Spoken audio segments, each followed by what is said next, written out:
ध्यान दीजिए, पहले मैं आपको बता देता हूं कि पिछली क्लास में हमने क्या क्या चर्चाएं की थी भैया। ठीक है, तो बेटा पिछली क्लास के अंदर हमने हेनरी लॉ को खत्म कर दिया था पूरा। ठीक है, हेनरी के नियम को हमने खत्म कर दिया था, उसकी कमियां भी हमने देख ली थी। फिर हमने शुरू किया था क्या भैया, द्रव का द्रव में विलयन, द्रव का द्रव में विलयन, इसके बारे में पढ़ना हमने चालू किया था। और मैंने तुम्हें यह बताया था बेटा, द्रव का द्रव में विलयन देखने से पहले तुम्हें 4 बातें पता होना चाहिए, वाष्पीकरण, वाष्प दाब, क्वथनांक और हिमांक। ठीक है, तो यहां पे हमने 4 चीजें पढ़ना स्टार्ट की थी बेटा। पहला क्या था बेटा, वाष्पीकरण क्या होता है। ठीक है, हमने क्या पढ़ना स्टार्ट किया था बेटा, वाष्पीकरण, वाष्पीकरण के बारे में, वाष्प दाब के बारे में, वाष्प दाब की हमने चर्चा की थी और यहाँ पे एक सवाल भी दिया था मैंने तुम्हें। फिर हमने भैया बीपी का मतलब बॉइलिंग पॉइंट, क्वथनांक, और एफपी का मतलब फ्रीजिंग पॉइंट मतलब हिमांक। ठीक है, तो भैया इनकी हमने चर्चा स्टार्ट की थी भैया, तो उसी चर्चा को मैं आगे बढ़ा रहा हूं और बात कर रहा हूं किसकी बेटा, वाष्प दाब की। भैया बहुत ध्यान से सुनना बेटा, बहुत ध्यान से सुनना। आज के लेक्चर को थोड़ा सा एडवांस को टच कराऊंगा, कल वो उतना कंटेंट नहीं दे पाए थे हम। वॉइस नहीं आ रही है बेटा, वॉइस तो आ रही है बेटा, कैसे कह सकते हो बेटा वॉइस नहीं आ रही है, वॉइस आ रही है बच्चे, क्लास नहीं आ रही है। कितने बच्चे कह रहे हैं बेटा कि क्लास नहीं आ रही है। गुड आफ्टरनून बेटा जी। बेटा जिनको क्लास नहीं दिखाई दे रही है वो अपनी ऐप को एक बार रीस्टार्ट कर लीजिए, वो अपनी ऐप को एक बार रीस्टार्ट कर लीजिए। ठीक है, एक बार रीस्टार्ट कर लीजिए बेटा, सही है ना। ठीक है ठीक है ठीक है, बहुत बढ़िया बहुत बढ़िया बहुत बढ़िया बेटा। राधे राधे जी, राम राम बेटा जी, राम राम राम राम। ठीक है, अब इधर देखिए बेटा, वाष्प दाब की बात की थी और मैंने तुम्हें यह बताया था कि वाष्प दाब जो होता है ना, ठीक है, थोड़ा सा बता रहा हूं क्या क्या हमने पढ़ा था। वाष्प दाब हमेशा कहां पे निकालते हैं, साम्य पर। कहां पे निकालते हैं, साम्य पर। साम्य का मतलब क्या होता है, इक्विलिब्रियम। क्या होता है, इक्विलिब्रियम। अब कुछ बच्चे डाउट ये पूछ रहे थे सर साम्य और क्या होता है। भैया साम्य को साम्य ही कहते हैं। ठीक है, अब साम्य की थोड़ी सी तुम्हें परिभाषा बता देता हूं। ठीक है, 11th में आती है। मान लो साम्य की परिभाषा बता रहा हूं। मान लो भैया मेरे पास कोई अभिकारक है, R एक अभिकारक है। ये अभिकारक किसमें बदल रहा है, उत्पाद के अंदर। P उत्पाद है मेरे पास। ठीक है, अब भैया R किसमें जा रहा है, P में। जैसे ही P कुछ बना तो P किसमें बदलने लग गया, R में बदलने लग गया। तो भैया ये एक ऐसी अभिक्रिया हुई जो R से P की तरफ भी जा रही है और P से R की तरफ भी आ रही है, मतलब दोनों दिशाओं में जा रही है भैया, आगे भी जा रही है पीछे भी। अभिक्रिया का आगे जाने का मतलब क्या होता है, इसका मतलब होता है सर अभिकारक से उत्पाद बन गए, इसको बोलते हैं अभिक्रिया आगे की दिशा में चली गई, अग्र दिशा में चली गई। अगर उत्पाद से वापस क्या बन जाए, वही अभिकारक बन जाए, तो हम कहते हैं कि अभिक्रिया पीछे की दिशा में आ गई है, पश्चिम दिशा में आ गई है। पश्चिम दिशा का मतलब पीछे की दिशा में आ गई है। तो भैया अभिक्रिया अगर तुम्हें कोई ऐसी दिखे जिसके अंदर वो आगे भी जा सकती है और पीछे भी जा सकती है, तो सिर्फ इन्हीं अभिक्रियाओं में साम्य को हम प्राप्त कर सकते हैं। अब साम्य का मतलब क्या है, साम्य का मतलब है अग्रभाग की दिशा का दर। ठीक है, इसको ऐसे लिख रहा हूं बेटा, अग्र भाग की अभिक्रिया का दर बराबर जब हो जाता है किससे बेटा, पश्चिम भाग की अभिक्रिया के दर के। अब इसका मतलब क्या है, जितना तेजी से आरपी में बदल रहा है, अगर उतना ही तेजी से पी आर में बदलेगा तो दोनों दर समान हो गए। बोलो हाँ या ना भैया। दर का मतलब होता है रेट, स्पीड। जिस स्पीड से आर पी में बदल रहा है, अगर उसी स्पीड से पी आर में बदलने लगे तो हम क्या कहेंगे, सर आगे वाली अभिक्रिया का जो दर है, आगे वाली अभिक्रिया की जो स्पीड है वो पीछे वाली अभिक्रिया की स्पीड के बराबर हो चुकी है। जहां पर ऐसा हो जाए हम क्या बोलते हैं, वहां पे साम्य आ चुका है। क्या आ चुका है भैया, साम्य आ चुका है। ठीक है बेटा। बेटा क्लास पहले इसलिए स्टार्ट कर दी गई है क्योंकि यहाँ पे 5 बजे से क्लास शुरू होने वाली है एक। ठीक है, आज दूसरे स्टूडियो के अंदर क्या दिक्कत चल रही है, वहां पे थोड़ी लाइट का इशू आ रहा है, इसलिए थोड़ी सी क्लास पहले स्टार्ट कर दे ताकि हमें टाइम मिल जाए। ठीक है, अब सब इधर ध्यान दीजिए बेटा, देखो सब अब इधर ध्यान दो, बातचीत मत करो। ठीक है, कोई भैया कमेंट मत करो, जो पढ़ने वाले बच्चे अब कमेंट को रोक दो, जिनको सिर्फ बातचीत करनी है भैया वो कमेंट करते रहो, जो पढ़ने वाले बच्चे अब सिर्फ चुपचाप पढ़ो। ठीक है, तो वाष्प दाब कहां पे निकाला जाता है बेटा, सामने पर। और सर वाष्प दाब देखते कहां पे, आप कहोगे सर द्रव की ऊपरी सतह पर, द्रव की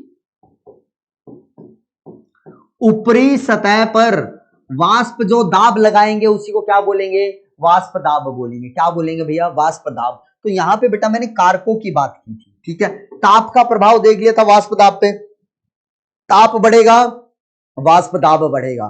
ठीक है, उसके बाद हमने क्या देखा था बेटा, उसके बाद मैंने तुम्हें एक सवाल दिया था। क्या दिया था भैया, एक सवाल दिया था। सवाल क्या था भैया कि अगर मैं बात करता हूं सरफेस एरिया की, बेटा सरफेस एरिया का मतलब क्या होता है, सतह का क्षेत्रफल, सतह का क्षेत्रफल।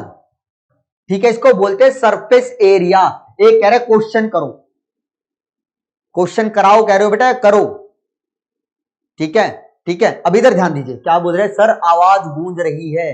बेटा आपके फिर फोन में दिक्कत हो सकती है, सर क्लास नहीं चल रही है। बेटा चलेगी चलेगी चलेगी, जरूर चलेगी, थोड़ा सा वेट कीजिए या आगे कर दीजिए थोड़ा क्लास को बेटा। एक कह रहा है डाउट चेक कर लो, एक कह रहा है डाउट चेक कर लो। अभी भैया पढ़ाना स्टार्ट भी नहीं किया मैंने, और डाउट सर क्लास 11 कैसे कवर करें with question practice please guidance. Sir इसको हम आंशिक दाब बोल सकते। बेटा आंशिक दाब क्या होता है अभी बताऊंगा, थोड़ी देर रुक जाओ। आंशिक दाब क्या होता है मैं बताऊंगा अभी। ठीक है, सर स्क्रीन ब्लैक है, सर आज क्लास पहले क्यों गया, बेटा ये मैंने बता दिया है, क्लास थोड़ी सी दिक्कत है दूसरे स्टूडियो में, तो यहाँ पे 5 बजे से क्लास स्टार्ट है तो इसलिए थोड़ा जल्दी कर दिया हमने।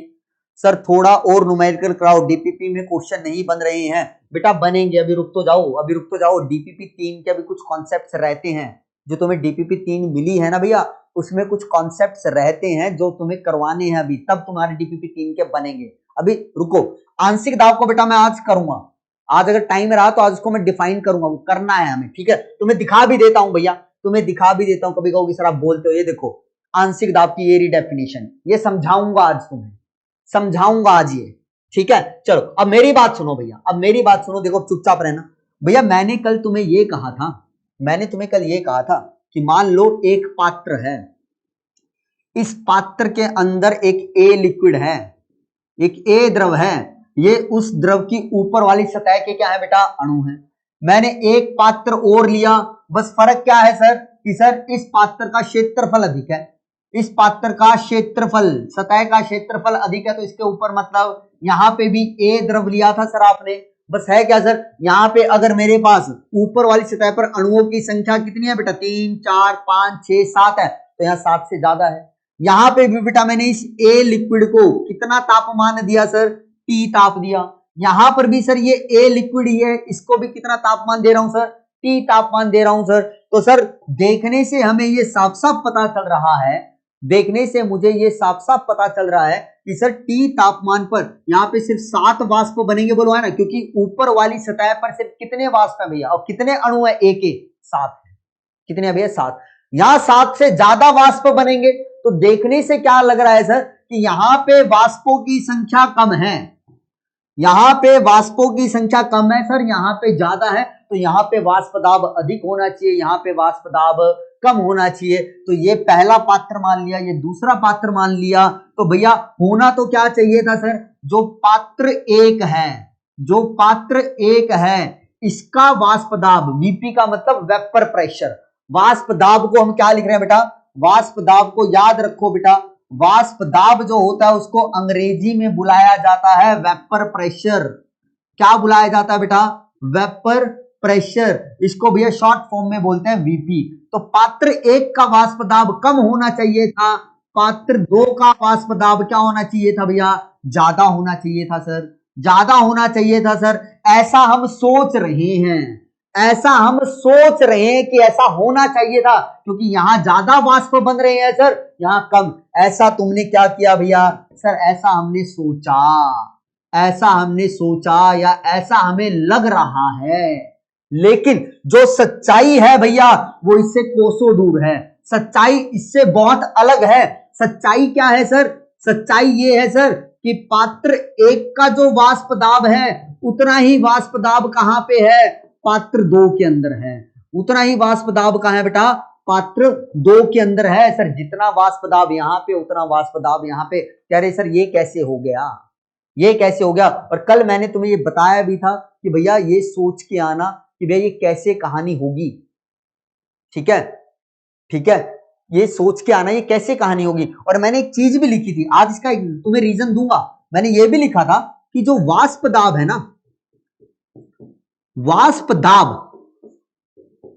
किस पे बेटा? सतह के क्षेत्रफल पर, क्षेत्रफल पर निर्भर नहीं करता। क्षेत्रफल पर निर्भर नहीं करता। अब भैया आपने थोड़ी बहुत तो फिजिक्स पढ़ी होगी, थोड़ी बहुत तो आप लोगों ने फिजिक्स पढ़ी होगी। अब फिजिक्स की बात कर रहा हूं भैया, थोड़ी सी सुनना। फिजिक्स के अंदर दाब को तुम परिभाषित कैसे करते हो? जल्दी से बताओ बेटा, दाब का सूत्र क्या होता है? फॉर्मूला क्या होता है बेटा प्रेशर का? जल्दी बताइए। हाँ, वाष्पीकृत तो बेटा पात्र दो में जल्दी हो जाएगा। जो इवेपोरेशन है भैया वो तो पात्र दो में ज्यादा होगा, वो ठीक है बेटा। जल्दी बताइए बेटा। गुड इवनिंग बेटा जी, गुड इवनिंग, सभी को नमस्कार बेटा जी, मेरा सभी को नमस्कार। ठीक है, अब जल्दी से मुझे बताइए बेटा।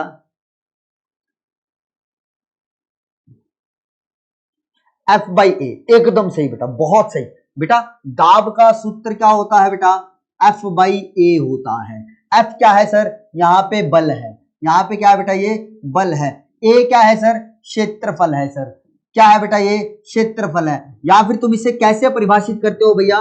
एक इकाई क्षेत्रफल पर, इकाई दाब को ऐसे परिभाषित करते हो, इकाई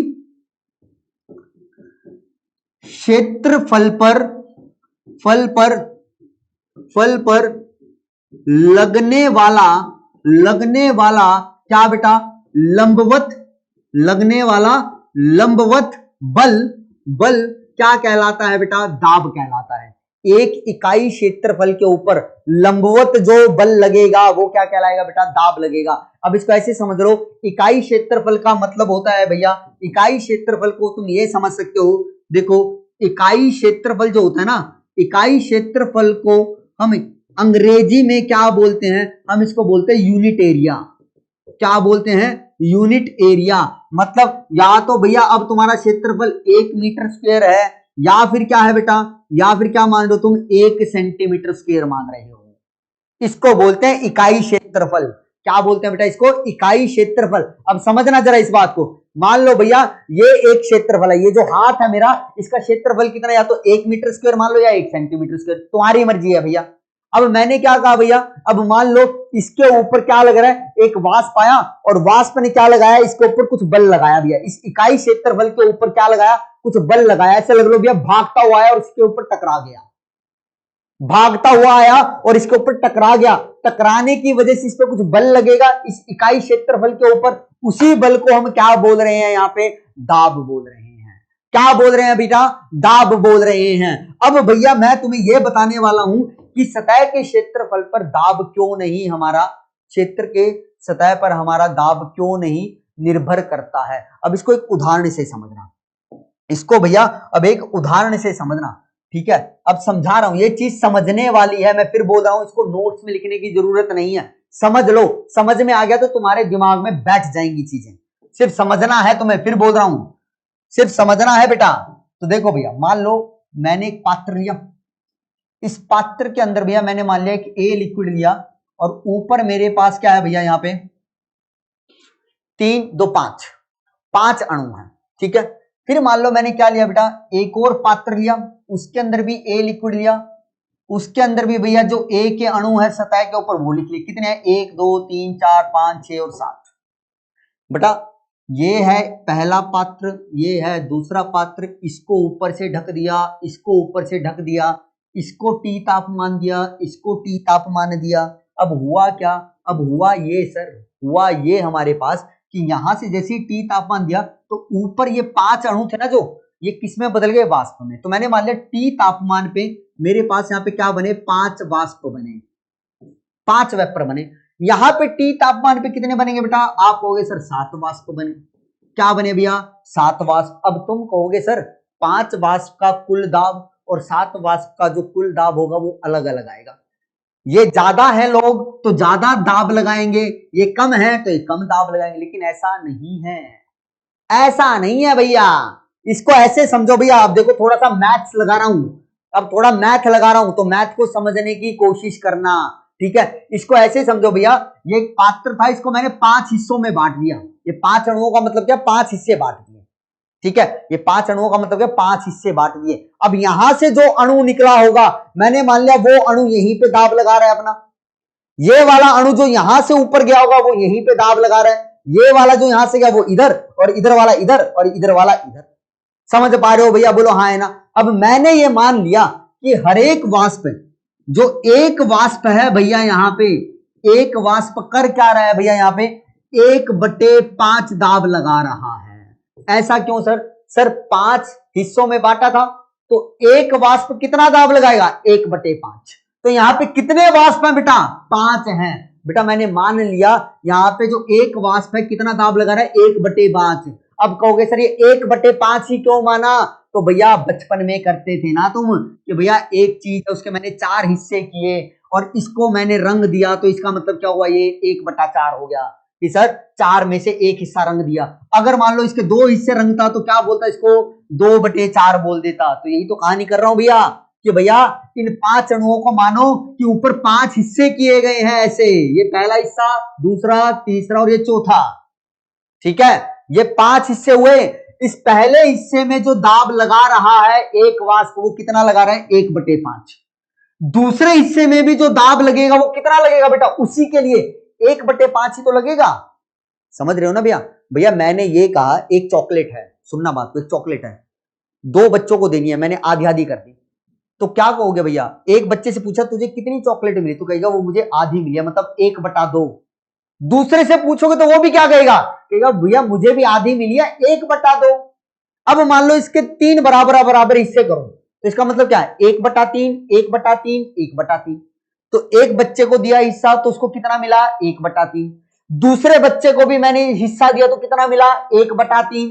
तीसरे को भी दिया तो कितना मिला? 1/3। तो भैया इनमें से किसी भी वाष्प का मैं दाब देख लूं तो हर एक वाष्प का दाब कितना आएगा? 1/5। तो जल्दी से बताना भैया, जल्दी से बताना बेटा, मुझे जल्दी से बताना, अगर यहां पे एक वाष्प का दाब है 1/5 तो 5 वाष्प का दाब कितना होगा?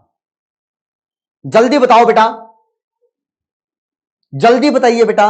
अगर एक वाष्प का दाब यहां पे कितना मान रहा हूं मैं? 1/5। तो जल्दी से बताओ भैया यहां पर 5 वाष्प का दाब कितना आएगा? एक। बहुत बढ़िया जी, बहुत बढ़िया, शानदार शानदार। भैया एक वाष्प का है इतना, तो 5 का कितना होगा? गुणा में 5 कर दूं तो भैया मैं यहां पे लिख रहा हूं नीचे जरा कि भैया 5 वाष्प है मेरे पास, 5 वाष्प का दाब किसके बराबर होगा? सर एक वाष्प का दाब गुणा में जितने वाष्प हैं वो, तो कितना आ गया सर? ये तो 1 आ गया। कितना आ गया भैया? 1 आ गया। अब भैया जरा इधर भी आ जाओ, देखो भैया अब मैंने मान लिया भैया इस ऊपर वाले के मैंने 7 टुकड़े कर दिए। कितने कर दिए? 7 टुकड़े कर दिए। तो जल्दी बताओ भैया एक टुकड़े पे एक वाष्प का कितना दाब लगेगा? एक वाष्प कितना दाब लगाएगा बेटा? 1/7 दाब लगाएगा। बोलो हाँ या ना, बोलो बेटा जी, कितने लगाएगा बेटा? 1/7 लगाएगा या नहीं? समझ पा रहे हो इस बात को? यहां भैया 5 हिस्से किए थे, 5 वाष्प बन रहे थे, तो हर एक वाष्प एक जगह पे आके 1/5 दाब लगा रहा था। यहां पर भी तो क्या होगा बेटा? यहां से ये वाला वाष्प ऊपर गया तो यहां पर जब इसने दाब लगाया तो कितना लगाया? 1/7। कितना लगाया? 1/7। तो जल्दी बताओ 7 वाष्प मिलके कितना दाब लगाएंगे? तो यहां पर भी तुम कहोगे सर 1/7 गुना में 7 कितना आया? 1। तो बेटा यहाँ पर भी 5 वाष्पों का दाब एक आ रहा है, यहाँ पे भी 7 वाष्पों का दाब एक ही आ रहा है। तो इसका मतलब क्या हुआ? इसका मतलब ये हुआ सर कि क्षेत्रफल से कोई प्रभावित नहीं होगा हमारा वाष्प दाब से। क्षेत्रफल को बढ़ा लो घटा लो, वाष्प दाब पे कोई भी फर्क नहीं आएगा। क्या ये बात आपको समझ में आई बेटा? इसीलिए पीछे मैंने लिखा था कि वाष्प दाब सतह के क्षेत्रफल पर निर्भर नहीं करता है। अगर ये बात तुम्हें समझ में आ गई है तो जल्दी से बेटा जल्दी से थम्स अप कर दीजिए, जल्दी से थम्स अप कर दीजिए बेटा जी, जल्दी बताइए बेटा जल्दी बताइए बेटा।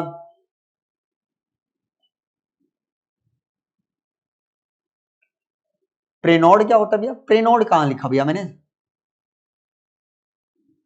सर न्यूमेरिकल बेटा होंगे, थोड़ा सब्र रखा करो, देखो सब्र रखो, एक दिन में तुम्हें न्यूमेरिकल नहीं आ जाएंगे, ठीक है, टाइम लगेगा। सर अगर ओनली प्रोडक्ट हो तो उस समय बोलेंगे भैया खाली प्रोडक्ट कैसे हो सकता है भैया? भैया अगर रिएक्टेंट से, अब सुनो, अब चलो ये बताता हूं रुद्रा जी, आपको बताता हूं दाब किसे कहते हैं। बेटा मैं बता चुका हूं आदर्श। सर वेपर की गिनती कर सकते हैं क्या? नहीं बेटा जी, वेपर की गिनती नहीं करनी होती, हमें वेपर प्रेशर निकालना होता है, वेपर प्रेशर निकालना होता है। तो यहां पर एक एग्जांपल से मैंने तुम्हें समझाया है, तुम्हें वेपर की गिनती नहीं करवाएगा कितने वाष्प बने, तुमसे बात करेगा वाष्प दाब की। हाँ जी बेटा, क्यों नहीं आएगा? आएगा भैया। सर नोट अगर कॉपी पर बनाना है तो थोड़ा सही से लिखेंगे तब। क्या बोला भैया? सर डीपीपी के वीडियो सॉल्यूशन प्रोवाइड करें। बेटा करेंगे, जल्दी ही करूंगा, चिंता मत करो। सर लंबवत ही क्यों बेटा? अब देखो लंबवत ही क्यों, ये भैया परिभाषा होती है। लंबवत ही क्यों लिया? ये भैया परिभाषा होती है। लंबवत जो बल लगेगा भैया इकाई क्षेत्रफल पे, उसी को दाब बोलते हो। उसी को क्या बोला जाता है बेटा? दाब बोलते हैं। बेटा राइटिंग इससे अच्छी नहीं हो सकती, मेरी बिगड़ चुकी है। अब क्या करूं, मैं कोशिश करता हूं अच्छी से लिखूं। अब और इतना अच्छा लिख तो रहा हूं, देखना कितना अच्छा लिखा है। 5 बात, कैसी बातें करो, दिल तोड़ रहे हो यार तुम मेरा, ठीक है, दिल तोड़ रहे हो अभी ये कह के यार कि सर जी नहीं आई। चलो आगे बढ़ते हैं। अब देखो ये जो चीज मैंने लिखी है ना बेटा कि वाष्प दाब क्षेत्रफल पर निर्भर नहीं करता, इसको मैं तुम्हें आगे भी एक्सप्लेन करूंगा। जब तुम क्वथनांक पढ़ोगे ना, क्वथनांक को समझ लोगे तो वहां पे भी देखना, तुम्हें एक और तरीके से समझाऊंगा कि हाँ सर क्षेत्रफल पर निर्भर नहीं करता है हमारा वाष्प दाब।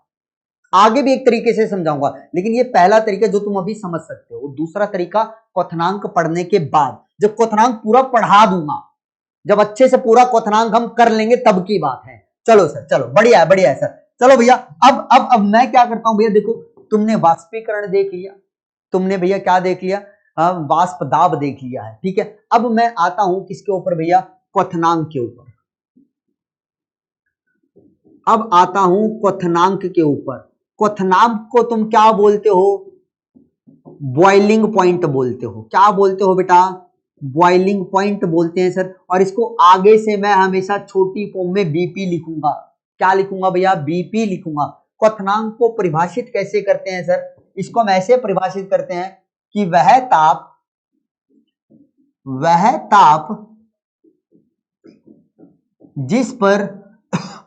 जिस पर द्रव और गैस अवस्था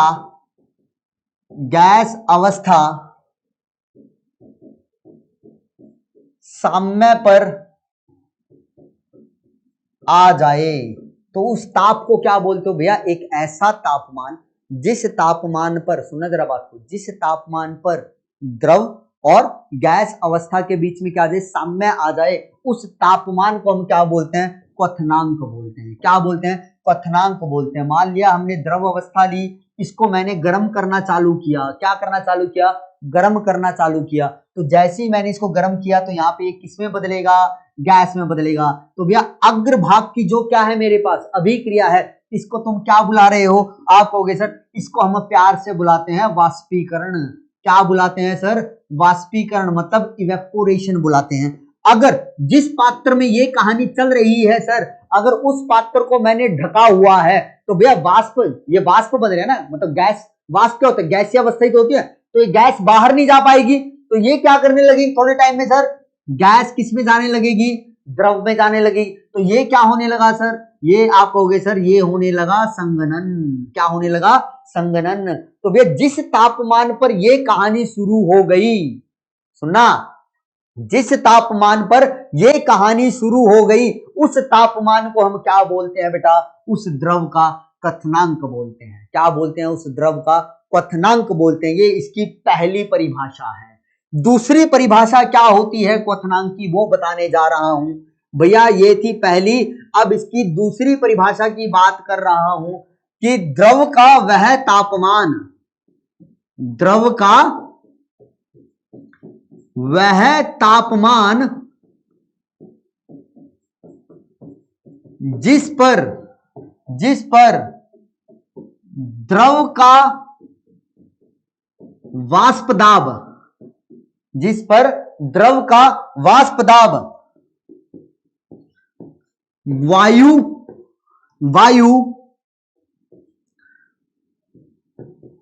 वायुमंडलीय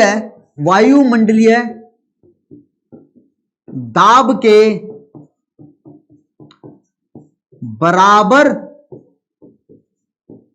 हो जाता है, उस तापमान को हम क्या कहते हैं बेटा, क्वथनांक कहते हैं। क्या बोलते हैं भैया, क्वथनांक कहते हैं। अब समझना जरा, क्या बोला भैया, किसी भी द्रव का वह तापमान जिस पर द्रव का वाष्प दाब, ठीक है भैया, द्रव को गर्म करोगे तो उसका वाष्प बनेंगे। तो भैया अगर वो क्या कर रखा है, मैंने बंद कर रखा है, क्या कर रखा है भैया, वो बंद कर रखा है। देखो ऐसे समझो भैया कि सर आपने एक पात्र लिया, क्या लिया भैया, एक पात्र लिया इस प्रकार से, और इस पात्र के अंदर आपने क्या भर दिया सर, हमने मान लो जल भर दिया। क्या भर दिया सर, आपने जल भर दिया सर, ये लो जल भर दिया सर हमने, ये जल आ गया सर, ये जल आया सर, और आपने इसको क्या करना स्टार्ट कर दिया सर, गर्म करना स्टार्ट कर दिया। क्या करना स्टार्ट किया सर, गर्म करना स्टार्ट किया सर। नीचे से इसको मैंने तापमान देना स्टार्ट किया, धीरे धीरे इसको गर्म करना शुरू किया। जैसे मैं इसको गर्म करना स्टार्ट करूंगा, जैसे ही मैं इसको गर्म करना स्टार्ट करूंगा, तो बेटा इसके क्या बनने लगेंगे, वाष्प। इसके ऊपर क्या बनने लगेंगे, वाष्प बनने लगेंगे सर। अब ये वाष्प क्या करेंगे भैया, धीरे धीरे संघनित भी होंगे।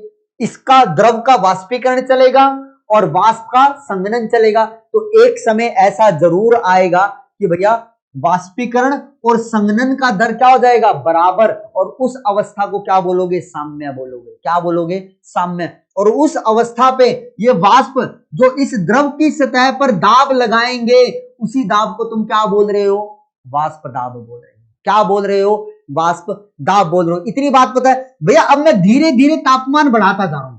तापमान बढ़ाने का मतलब क्या बेटा, वाष्पीकरण बढ़ता रहेगा।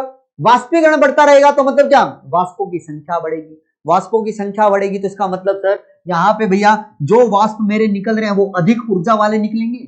अब ये तापमान बढ़ाने से एक बात बताओ, वाष्प की ऊर्जा कैसे बढ़ गई। अब इसको ऐसे समझो भैया, तुम्हें नंगे पैर एक फर्श पे खड़ा कर दिया, मैंने नंगे पैर एक फर्श पे खड़ा कर दिया, और मैंने भैया नीचे से फर्श को गर्म करना चालू कर दिया। धीरे धीरे तापमान बढ़ा। जब ठंडा था फर्श तुम आराम से खड़े थे, धीरे धीरे गर्म हुआ ना चालू हुआ, तो तुम क्या थोड़ा सा पैरों को ऊपर उठाने लगे भैया, ठीक है। जैसे जैसे फर्श का तापमान बढ़ेगा तुम्हारा कूदना बढ़ता रहेगा, तुम ज्यादा तेजी से कूदते रहोगे। तापमान बढ़ाता रहूंगा फर्श का, तुम कूदते रहोगे। तो भैया तापमान तो फर्श का बढ़ा रहा हूं, तुम्हारी ऊर्जा क्यों बढ़ रही है, क्योंकि सर तुम्हें वो गर्म लग रहा है।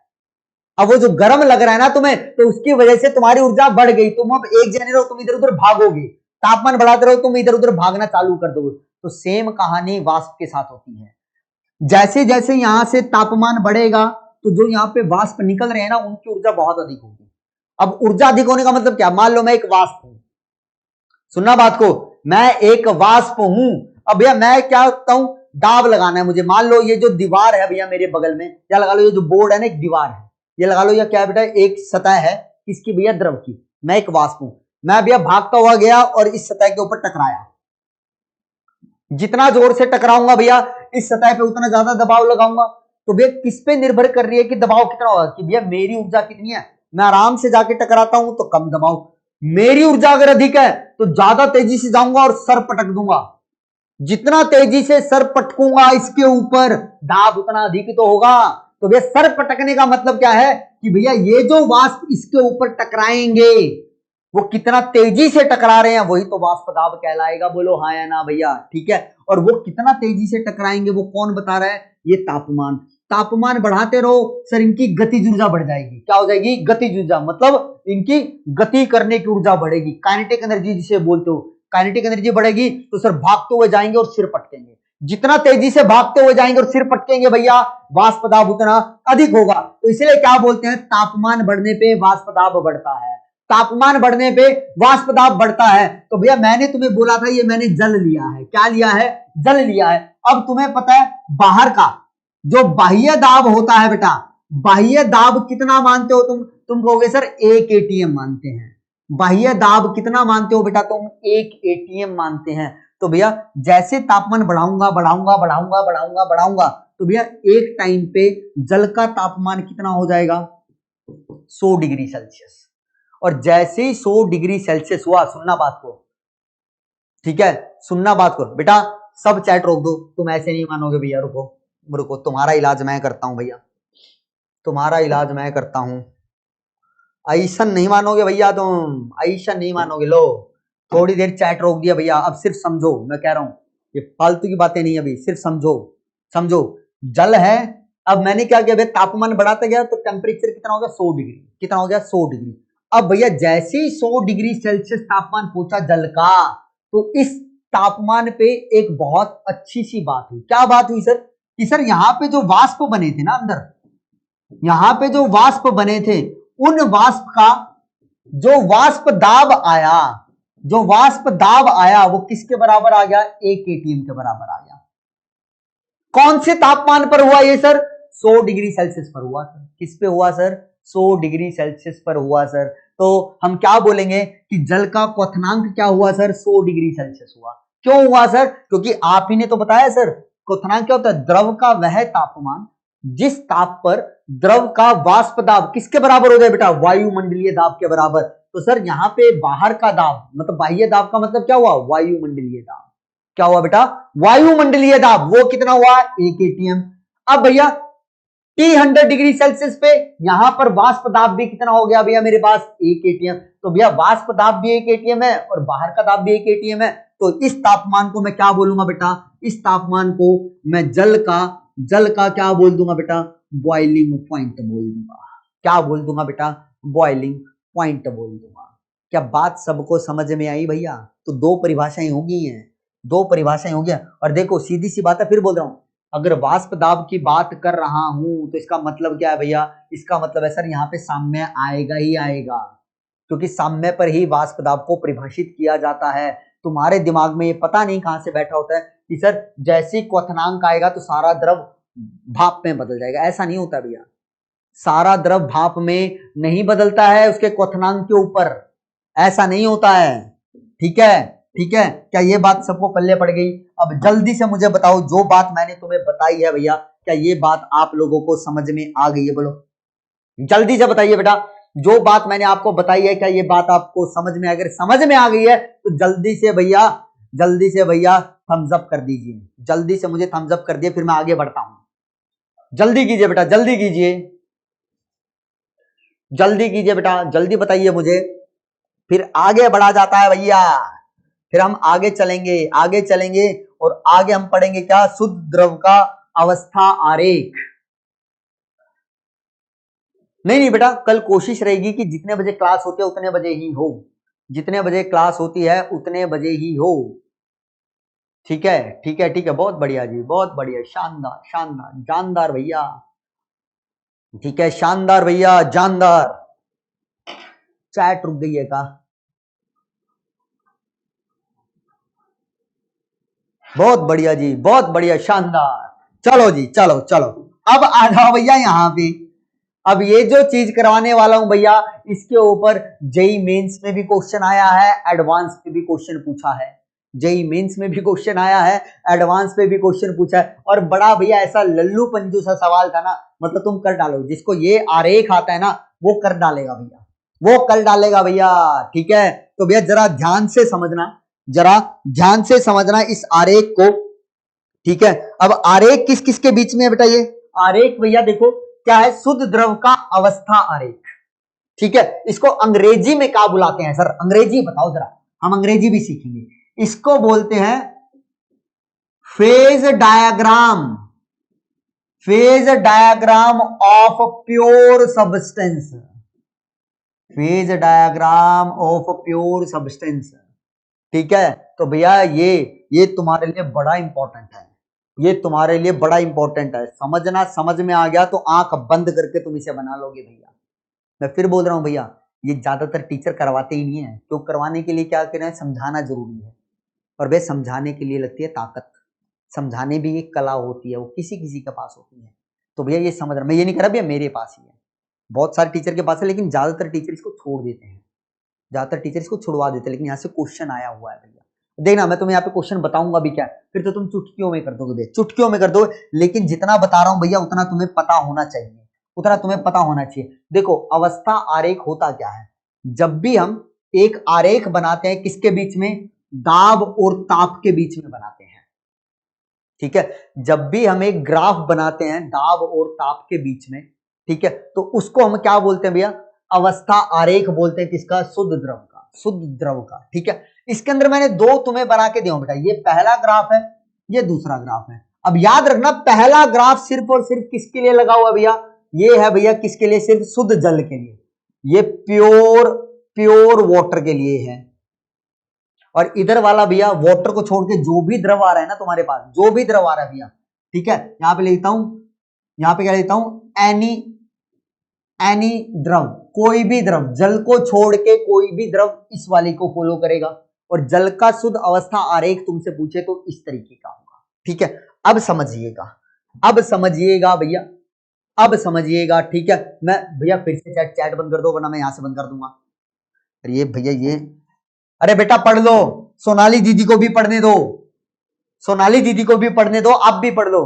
चलिए दीदी बहनों इधर ध्यान दो, भाइयों इधर ध्यान दो, ये ज्यादा जरूरी है, ये ज्यादा जरूरी है। ठीक है, ये बाद में करते रहना, जो भी आप यहाँ पे कर रहे हैं सब यहाँ पे ध्यान दो, सब यहाँ पे ध्यान दो। अब देखो भैया, पहले मैं जल का समझा रहा हूं, ठीक। अब देखो इस आरेख की बात करूं तो इस आरेख पे क्या हो रहा है बेटा, ऊपर की तरफ दाब बढ़ रहा है और इधर तापमान बढ़ रहा है, इधर तापमान बढ़ रहा है। अब एक बात बताओ, अगर दाब अधिक होगा तो जो अणु होंगे वो पास पास होंगे, क्या होंगे, अणु पास पास होंगे। और जब अणु पास पास होंगे तो भैया दाब ज्यादा अधिक कर दो तो अणु एकदम चिपक जाएंगे ना भैया। और अणु चिपके हुए कब होते हैं, आप होंगे सर ठोस अवस्था में, किस में होते हैं, ठोस। अब मैंने क्या किया, दाब को थोड़ा कम किया तो ये थोड़े दूर दूर चले गए। अणु दूर दूर जाने का मतलब क्या है सर, इसका दूर दूर जाने का मतलब ये हुआ सर कि इनके बीच में क्या आ गया, अब ये द्रव अवस्था में। और कम कर दूंगा तो सर सख्त से दूर हो जाएंगे, दूर होने का मतलब बहुत ज्यादा दूर होने का मतलब क्या हुआ सर, ये गैसीय अवस्था में आ गए। तो अब समझना भैया, अब देखो भैया, अगर मैं ग्राफ के इस भाग को देखूं, इधर वाले भाग को देख रहा हूं, इधर वाले भाग को, तो इधर वाले भाग के अंदर देखो तापमान ज्यादा है यहाँ पे, क्योंकि तापमान बढ़ रहा है ना भैया। तापमान बढ़ने का मतलब क्या होता है, अणुओं की गतिज ऊर्जा बढ़ गई। ठीक है, सुनना, तापमान बढ़ने पे अणुओं की गतिज ऊर्जा बढ़ती है। गतिज ऊर्जा जब बढ़ती है तो जो अणु होते हैं ना वो एक जगह टिक के नहीं बैठते हैं, वो इधर उधर भागेंगे, इधर उधर भागेंगे तो क्या होगा भैया, आप कहोगे सर उनके बीच में दूरियां बढ़ेंगी, दूरियां बढ़ेंगी तो वो गैस बन जाएंगे।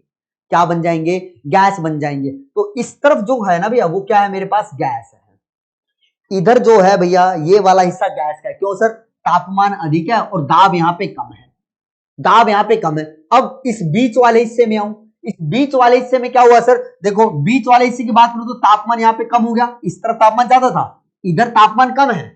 ठीक है, तापमान कम होने का मतलब गतिज ऊर्जा कम, गतिज ऊर्जा कम होने का मतलब बेटा अब वो ज्यादा दूर दूर नहीं जा सकेंगे सर, दूर तो रहेंगे लेकिन ज्यादा दूर नहीं रहेंगे। तो इसका मतलब थोड़े पास पास होंगे भैया। अगर थोड़े पास पास होंगे तो भैया इसका मतलब वो द्रव अवस्था में होंगे। तो ऊपर यहाँ बीच में क्या हुआ बेटा, ना तो दाब अधिक है ना ताप अधिक है, तो यहाँ पे मुझे क्या दिखाई देगा, ये लिक्विड दिखाई देगा सर। यहाँ लिक्विड, यहाँ पे लिख देता हूं गैस, ये लिख देता हूं गैस। और इधर वाले हिस्से में जब आओगे तो यहाँ पे देखो दाब भी बहुत ज्यादा दिख रहा है सर, दाब भी बहुत ज्यादा, तापमान भी बहुत कम हो गया सर।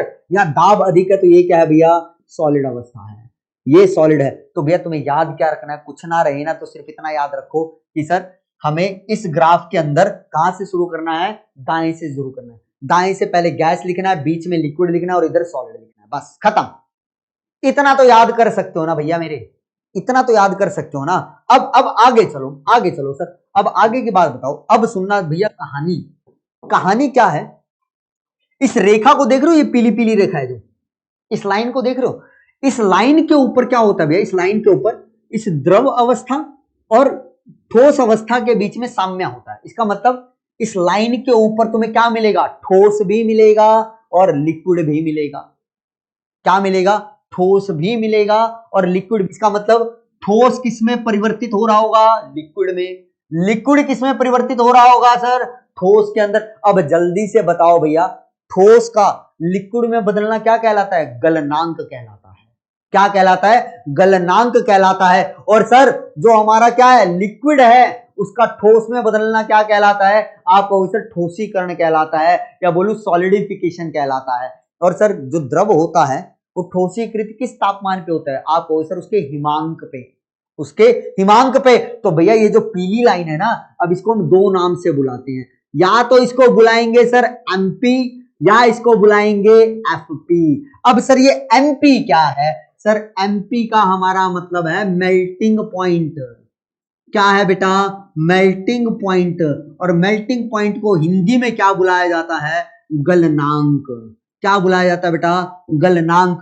या एफपी का मतलब क्या है, ये तो मैं बता चुका हूं, ये क्या होता है बेटा, फ्रीजिंग पॉइंट। क्या होता है बेटा, फ्रीजिंग पॉइंट। इसी को हम क्या बुलाते हैं, हिमांक बुलाते हैं।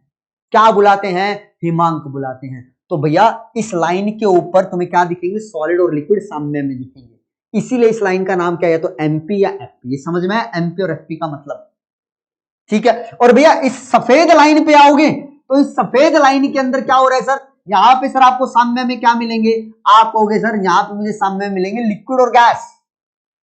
इस सफेद लाइन पे क्या मिलेगा सर, लिक्विड और गैस मुझे साम्य पर मिलेंगे। अब जल्दी बताओ, लिक्विड का गैस में बदलना क्या कहलाता है, वाष्पीकरण।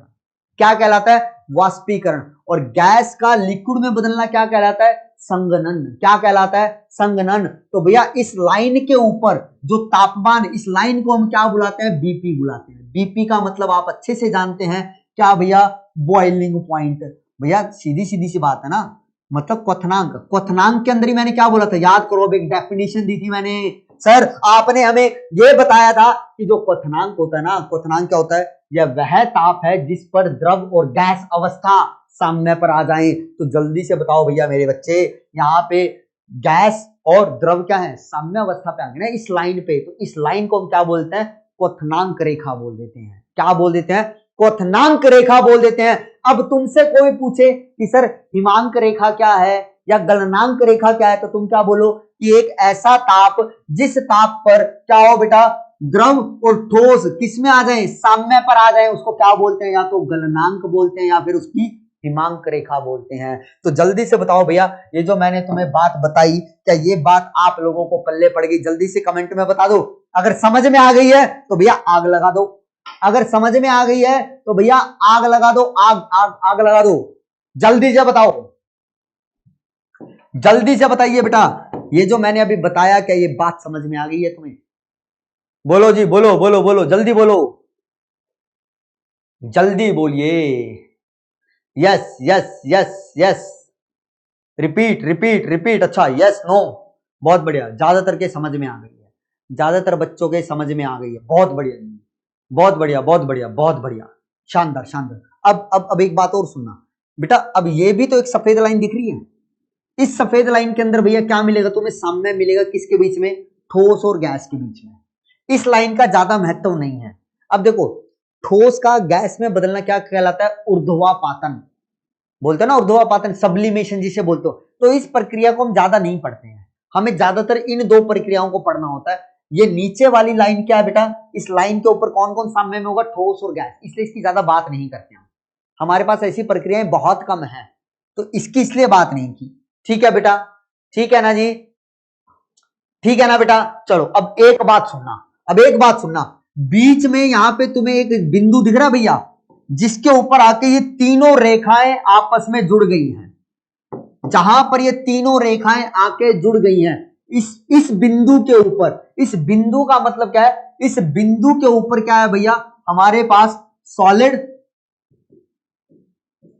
लिक्विड और गैस, ये तीनों ही साम्य में उपस्थित हैं।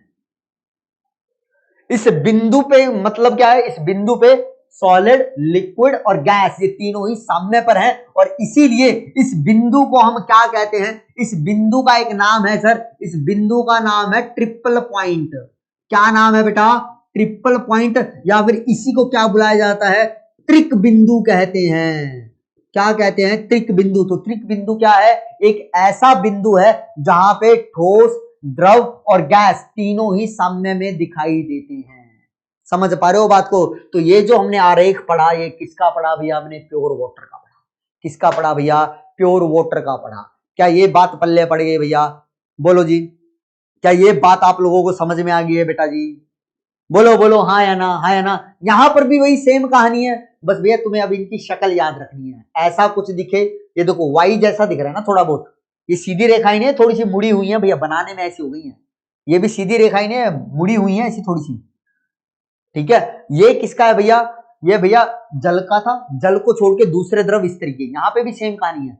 इधर से स्टार्ट करो, ये गैस है सर, बीच में लिक्विड आएगा सर, और यहाँ क्या आएगा, सॉलिड आएगा सर। कहानी फिर से वही स्टार्ट हो जाएगी बेटा। अब ये समझ में आएगा तो इसमें दिक्कत नहीं है। ये वाली जो सफेद रेखा है सर, यहाँ पे कौन कौन है भैया, आप कहोगे सर लिक्विड और सॉलिड दोनों सामने पे हैं, तो इस वाली रेखा को तुम क्या बोलोगे, फिर से वही एमपी या एफपी बोलोगे सर। और इस सामने इस रेखा पे कौन कौन है सर, आप अगर लिक्विड और गैस है सर, तो इसको तुम क्या बोलोगे सर, बीपी बोलोगे सर। इस रेखा का ज्यादा मतलब है नहीं, और इस बिंदु को तुम क्या बोल रहे हो, त्रिक बिंदु बोल रहे हो। क्या बोल रहे हो भैया, त्रिक बिंदु बोल रहे हो। समझ पा रहे हो। तो भैया जो सवाल आया था ना, वो सवाल इसके ऊपर आया था कि किस रेखा को क्या बुलाया जाता है, किस रेखा को क्या बुलाया जाता है। यदि पी एंड टी कांस्टेंट हो तब, बेटा कैसी बातें कर रहे हो यार, पी और टी कांस्टेंट वेरिएबल होते हैं भैया, पी और टी। जब ग्राफ में जिन दो के बीच में बना रहा हूं वो चीज कांस्टेंट तो हो ही नहीं सकती। इसका मतलब ही क्या है, पी इधर बढ़ रहा है, टी इधर बढ़ रहा है। ग्राफ जिनके बीच में तुमने बना दिया, उन चीजों को तुम कांस्टेंट नहीं कर सकते। ये तो मैथ्स है भैया, ये सीधी सीधी मैथ्स है मेरे बच्चे। बोलो क्या इतनी बात चमकी या नहीं चमकी, भेजे में गई या नहीं। अगर भेजे में चली गई है ना, तो बैठे बैठे जो तुम वहां मुस्कुरा रहे हो ना भैया, तो मुस्कुरा दो जरा, जल्दी से मुस्कुरा दो भैया, बैठे बैठे जरा मुस्कुरा दीजिए, ठीक है, जल्दी से मुस्कुरा दीजिए बेटा जी। हाँ जी हाँ जी, न्यूमेरिकल आते हैं बेटा, न्यूमेरिकल आएंगे। अब देखना, एक बार मैं राउट का नियम पढ़ा दूं, उसके बाद न्यूमेरिकल ही न्यूमेरिकल है। राउट का नियम पढ़ा देंगे बेटा, उसके बाद न्यूमेरिकल ही न्यूमेरिकल है, ठीक है। ठीक है, मैं फिर कह रहा हूं भैया, एकदम इस जैसा है, एकदम इस जैसा है, ठीक है। अभी एक बार देख लेता हूं भैया, कहा है ना तुम में से कुछ बच्चे परेशान हो जाते हैं। ग्राफ ऐसा कैसे है, एंड लिक्विड गैस सॉलिड अलग अलग नहीं ले सकते। भैया ऐसा कैसे, बेटा द्रव की अवस्थाओं को हम ताप और दाब के अनुसार बदल रहे हैं, ऐसा कैसे क्या होता है सर। 10 मिनट का ब्रेक दे दो, और 10 मिनट का ब्रेक दो, अच्छा दे दिया बेटा, जाओ छुट्टी तुम्हारी। जो 10 मिनट का ब्रेक मांग रहे कौन है, गोविंद कोठारी जी, जाओ आपकी छुट्टी। कह रहे सर मॉड्यूल से बोर्ड और जेई निकल जाएगा क्या, नहीं बेटा जी, बहुत मेहनत करनी पड़ेगी, वो तो करनी ही करना है, उसके अलावा भी बहुत चीजें करनी पड़ेंगी। क्वेश्चन कैसा आता है सर, मैंने बताया ना बेटा, मैंने बताया ना, यहाँ पे क्वेश्चन किस पे पूछा गया था, इन रेखाओं के नाम पूछे गए थे। तुम्हें ऐसा लिख के दे देगा कि भैया तुम्हारे पास क्या है बेटा, अवस्था आरेख है, तुम्हारे पास जल का अवस्था आरेख है, और इस तरीके से आरेख बना के देगा तुम्हें, ठीक है। और कहेगा भैया, कहेगा क्या, ये पहला खंड है, ये दूसरा खंड है, ये तीसरा खंड है भैया। कहेगा जी बताओ पहले खंड में जो जल होगा वो किस अवस्था में होगा, तो तुम्हें पता होना चाहिए सर इधर गैस होती है। दूसरे खंड में जो जल है वो किस अवस्था में होगा, द्रव में होगा। तीसरे खंड में किस में होगा सर, ठोस में होगा, पी और टी के बीच में बनेगा। या फिर तुमसे क्या पूछेगा कि सर इस रेखा का नाम दिया ए, इस रेखा का नाम दिया बी, ए रेखा का नाम क्या होता है, नीचे ऑप्शन दे देगा, एमपी, एफपी, बीपी, या ये सभी, या इनमें से कोई नहीं, या ये दो सिर्फ। तो तुम्हें पता होना चाहिए सर ये एमपी या एफपी है। बी को क्या कहते हैं, बीपी कहते हैं। क्या कहते हैं, बीपी। ऐसा सवाल आया था भैया, छोटा मोटा सवाल था, बढ़िया सवाल था, बस उसके लिए तुम्हें आरेख पता होना चाहिए था, ये आरेख पता होना चाहिए था। तो यहाँ पे तुम्हें अब जवाब पता होना चाहिए भैया। पहले पे तो क्या आ रहा है सर, गैस आ रहा है, दूसरे पे क्या आ रहा है सर, द्रव आ रहा है, और तीसरे पे क्या आ रहा है सर, ठोस आ रहा है। क्या आ रहा है? ठोस आ रहा है। और जो ए है सर, ए को हम क्या बुला रहे हैं सर? आपको सर ए को हम एमपी भी बुला सकते हैं, एफपी भी बुला सकते हैं। ये मैंने पीछे बताया है क्या होता है, पूछना मत। बी को क्या बुला सकते हैं सर? बीपी बुला सकते हैं, बीपी बुला सकते हैं। या फिर ये पूछेगा बी रेखा पर किस किस के बीच में साम्य होगा, तो तुम्हें पता होना चाहिए दो ठोस है, ये गैस है, सॉरी ये द्रव है, ये गैस है, तो यहाँ पे क्या होगा भैया मेरे पास?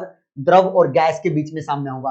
ए रेखा पर किस किस के बीच में साम्य होगा? नीचे 4 ऑप्शन होंगे। ठीक है, ठीक है बेटा जी, ठीक है बेटा, ठीक है। चलो चलो आगे बढ़ते हैं। तो अवस्था आरेख अगर तुम्हें समझ में आ गया है तो भैया अब एक छोटी सी बात बता रहा हूं बस, ठीक है, एक छोटी सी बात बता रहा हूं, उसके बाद क्लास एंड करूंगा, क्लास एंड करूंगा बेटा, जितना ही पढ़ेंगे, ठीक है। वो छोटी सी बात क्या है, जब बाह्य दाब, इसको बोलो बाह्य दाब, एक एटीएम होता है तब बीपी को सामान्य बीपी कहते हैं। सुनना बात को, सामान्य का मतलब होता है क्या भैया? नॉर्मल। सामान्य का मतलब क्या भैया? नॉर्मल। और बीपी का मतलब क्या है बेटा? Boiling point. ये सुनना बेटा, ये बहुत काम की बात है, छोटे छोटे पॉइंट्स हैं जो तुम्हें बहुत हेल्प करेंगे जब कॉन्सेप्चुअल क्वेश्चन आते हैं ना भैया जेई के अंदर, तो यहां से क्वेश्चन बनाता है वो। और ये छोटी छोटी बातें तुम्हारे लिए इंपॉर्टेंट है, बड़ी इंपॉर्टेंट है, वेरी इंपॉर्टेंट, बहुत महत्वपूर्ण है भैया। क्या बोला सर आपने कि जब सर वायुमंडलीय दाब, वायुमंडलीय दाब को तुम क्या बोलते हो? बाह्य दाब। कि बाह्य दाब जब एक एटीएम होता है ना सर, उस टाइम पे जो तुम बॉइलिंग पॉइंट निकालते हो, मतलब क्वथनांक निकालते हो, उस क्वथनांक को क्या बुलाते हैं? उस क्वथनांक को हम बुलाते हैं सर सामान्य बॉइलिंग पॉइंट। क्या बुलाते हैं? सामान्य बॉइलिंग पॉइंट। क्या सर? नहीं बल्ले बड़ा, ऐसे नहीं, कुछ अच्छे से बताओ। तो देखो इसको ऐसे याद कर लो, इसको ऐसे याद कर लो मेरे बच्चे, ऐसे ऐसे जैसे अभी बता रहा हूं। तो भैया एक लाइन और मार देता हूं यहाँ पे, येलो सर एक लाइन और कर दिया आपने, बहुत बढ़िया सर, शानदार शानदार। अब इसको सीधा भी तो करना है सर, सीधा भी करो, नहीं हो रही सर, ये टेढ़ी बना दी, चलो सीधी बना लेते हैं, सीधी बना लेते हैं, ये हो गई सर, ठीक है। अब ऊपर से एक यहाँ पे मार दो सर लाइन, ठीक है, एक एक एक यहाँ पे मार दो सर, ठीक है सर। अब याद रखना भैया, अब याद रखना भैया, अगर यहां पे लिख रहा हूं बाह्य दाब, इस तरफ क्या लिख रहा हूं? बाह्य दाब। या तो बाह्य दाब तुम कितना मानते हो? 1 एटीएम, या मानते हो बेटा 1 बार, ठीक है। यहां पे बात कर रहा हूं क्वथनांक की, यहां पे बात कर रहा हूं हिमांक की। तो याद रखो बेटा, जब भी तुम्हारे पास, सुनना जरा बात को, जब भी तुम्हारे पास कतरा घटता है या बढ़ता है, कतरा क्या होता है भैया? कतरा क्या होता है बेटा?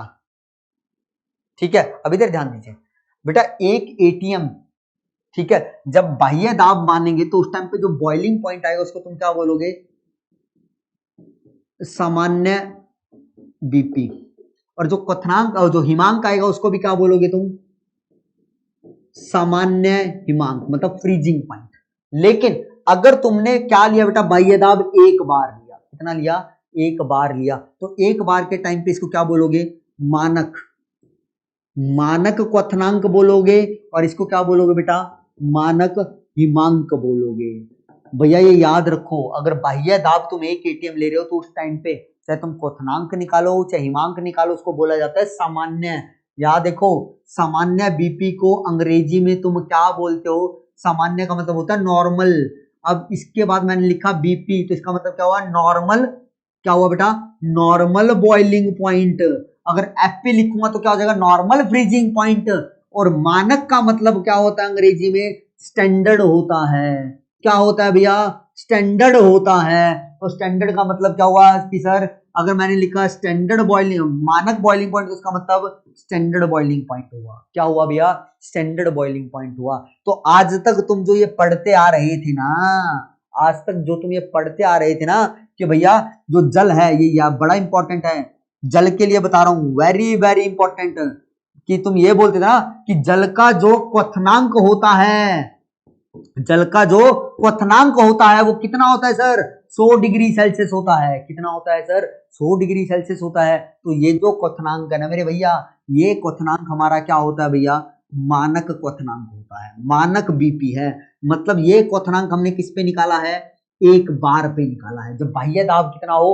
1 बार हो, तो हम ज्यादातर इसको यूज ही करते हैं। ज्यादातर हम इसी को यूज करते हैं भैया, मानक क्वथनांक को ही।